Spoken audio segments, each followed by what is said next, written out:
Voyant la foule, il gravit la montagne, et lorsqu'il s'assit, ses disciples s'approchèrent de lui.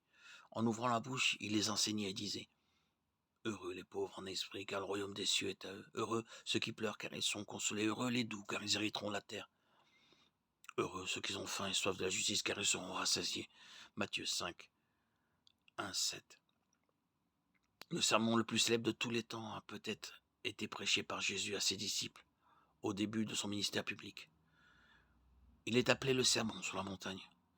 De nombreuses phrases mémorables que nous connaissons aujourd'hui proviennent de ce sermon, notamment Heureux les doux car ils hériteront de la terre, Celle de la terre, œil pour œil, les lys des champs, Demandez et vous recevrez, et des loups déguisés en brebis, ainsi que les concepts de faire un effort supplémentaire, de tendre l'autre joue et de la main gauche qui ne sait pas ce que fait la main droite.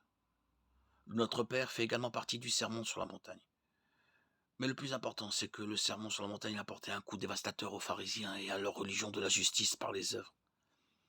En exposant l'esprit de la loi et pas seulement sa lettre, Jésus n'a laissé aucun doute sur le fait que le légalisme n'est d'aucune utilité pour le salut et qu'en fait les exigences de la loi sont humainement impossibles à satisfaire. Il termine son sermon en appelant à la vraie foi pour le salut et en avertissant que le chemin qui y mène est étroit et que peu de gens le trouvent. Jésus compare ceux qui entendent ces paroles et les mettent en pratique à des constructeurs sages qui construisent leur maison sur des fondations solides. Quand les tempêtes arrivent, leur maison résiste.